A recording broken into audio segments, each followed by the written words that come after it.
vacances d'été démarrent demain. On vous dit tout à présent des voyages du futur. Comment les nouvelles technologies vont changer nos habitudes. Johan, alors il faut que je change de valise, il faut que je change de lunettes, il faut que je change de montre. Bref, c'est mal parti. On change tout, c'est mal parti, mais on va très bien partir, vous allez voir.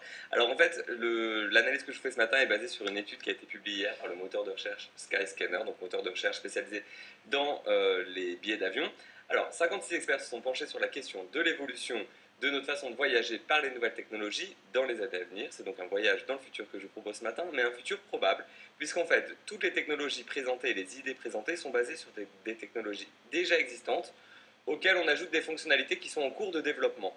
Ok, c'est ça. Donc vous nous proposez des exemples concrets, hein. Moi c'est ça qui m'intéresse. Voilà, c'est quelque chose de très probable qui va arriver et on commence par la préparation du voyage. Alors, préparation du voyage. Aujourd'hui, Barbara, lorsque vous préparez un voyage, comment vous faites pour trouver votre billet d'avion et votre réservation d'hôtel? Google. Généralement, voilà, moteur de recherche, on cherche les offres intéressantes.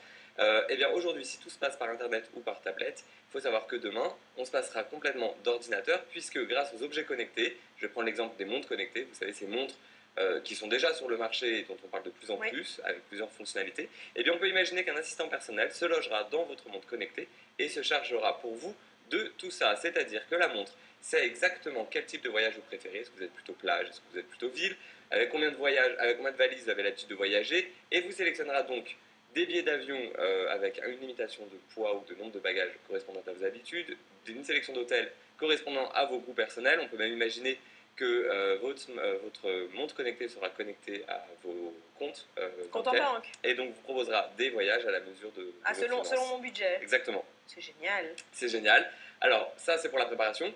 Une fois qu'on est à l'aéroport, vous allez voir que ça change encore plus. Alors il y a deux idées maîtresses à l'aéroport. La première, c'est automatiser et simplifier toutes les démarches. Et la deuxième idée, c'est transformer le temps d'attente, tant au vol qu'en sol, en divertissement. Alors, je commence par la simplification des démarches. On peut imaginer que votre valise sera elle aussi un objet connecté et qu'il suffira de la poser dans l'emplacement prévu à cet effet pour qu'elle s'enregistre toute seule. D'accord. Auto-pesée, auto-enregistrée. Voilà, quelque chose qui sera donc très pratique. Une valise intelligente. Une valise complètement intelligente. D'ailleurs, Greg Fordman, PDG d'Airbus, nous dit que d'ici 5 ans, il n'y aura plus besoin d'un seul agent humain dans un aéroport. D'ici 5 ans. C'est rien. C'est donc demain. Et la compagnie British Airways expérimente actuellement un système similaire avec des étiquettes numériques qu'on accroche sur sa valise, sur lesquelles sont enregistrées vos coordonnées, la réservation, le numéro de vol, etc.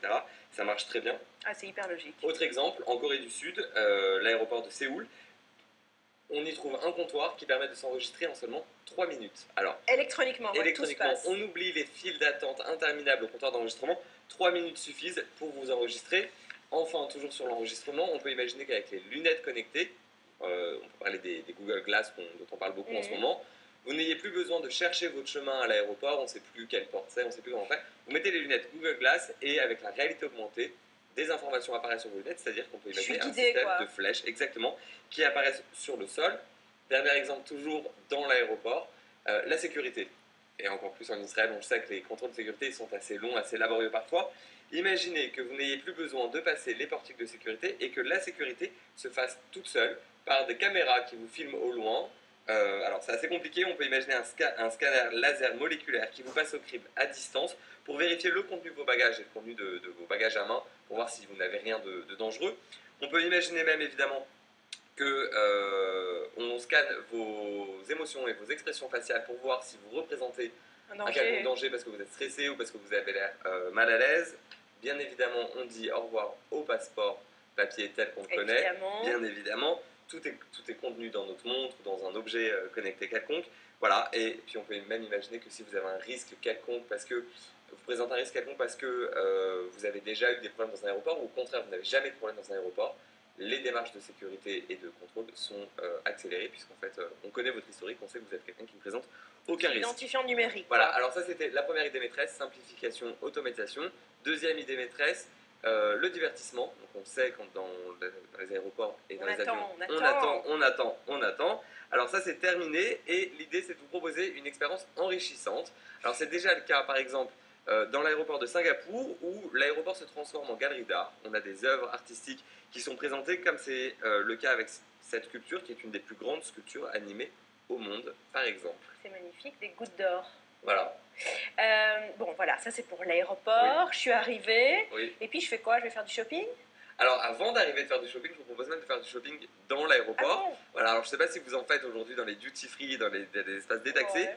Eh ben, ce sera beaucoup plus agréable en tout cas demain, enfin agréable en tout cas différent. On peut imaginer que toutes les surfaces au sol et murales soient des surfaces de shopping électroniques digitalisées, c'est-à-dire des magasins électroniques. Exactement, ça existe déjà dans certains aéroports. Bien évidemment, votre montre connectée fournira l'heure et la date de votre retour. Donc on peut imaginer que vos objets seront livrés directement chez vous le jour de votre retour. Pas besoin de, de donner plus d'informations. Euh, Divertissement également en avion, comme c'est le cas depuis quelques semaines avec la compagnie israélienne El Al. Alors, est-ce que vous savez ce que El Al nous propose depuis Non. quelques semaines? Dites-moi. Eh bien, vous téléchargez une application sur votre smartphone ou sur votre tablette D'accord. avant de partir, et puis arrivé en vol, vous vous connectez au réseau Wi-Fi de l'avion, et sur votre appareil, sur votre iPad ou smartphone, vous avez accès à un service de streaming directement pendant votre voyage. Vous avez accès à une bibliothèque de contenu très grande, films, musique, Au choix, jeux. c'est moi qui Voilà. choisis. C'est un peu ce qu'on avait sur les tablettes dans certains avions incrustés dans les fauteuils devant vous. Là, vous l'avez directement sur votre appareil. Et je l'arrête quand je Vous veux, l'arrêtez etc. quand vous voulez, vous en faites ce que vous voulez. Le confort est bien évidemment complètement différent parce que c'est votre appareil. Voilà, donc un divertissement, en tout cas on Ça cherche. existe déjà. Ça existe déjà sur Pour El Al El Al. depuis quelques semaines. Le service s'appelle Dreamstream by El Al. L'application est à télécharger dès aujourd'hui. Voilà. Vous en pensez quoi, Virginie, de toutes ces nouvelles technologies? Bah, Pour ça voyager. fait rêver, mais bon, en fait, la finalité, c'est vraiment de gagner du temps. C'est quoi, ça, tout. pour que ça La aille plus finalité, vite. c'est d'optimiser le temps, c'est ça, parce qu'on Ouais. va quand même passer beaucoup de temps toujours à l'aéroport. Parce que je suis Mais- pas certaine que le système de sécurité soit si sûr que ça. Ah bah pour l'instant, pas Si encore. on est bon C'est en test. acteur pour C'est exactement. essayer de détecter C'est le les seul- gens stressés. C'est le seul point qui n'est pas encore développé, qui est en test. Si c'est développé demain, c'est vrai qu'on va gagner un temps fou et qu'en tout cas, si on ne gagne pas ce temps réellement, on va pouvoir en faire autre chose. C'est-à-dire plutôt que d'attendre dans une file d'attente, on va On va pouvoir utiliser s'occuper ce temps autrement. autrement. Voilà. C'est ça, et puis on sera Ouais. pas obligé d'être là 3 heures à l'avance. C'est ça, la plupart, ça change quand même beaucoup de choses. Bon, bah, on souhaite bonnes vacances à tous ceux qui partent en vacances dès demain. Ce ne sera pas Voilà, notre ça sera cas, bonnes mais voilà, on n'est pas jaloux. Merci beaucoup, Johan. Restez Merci, avec Barbara. nous.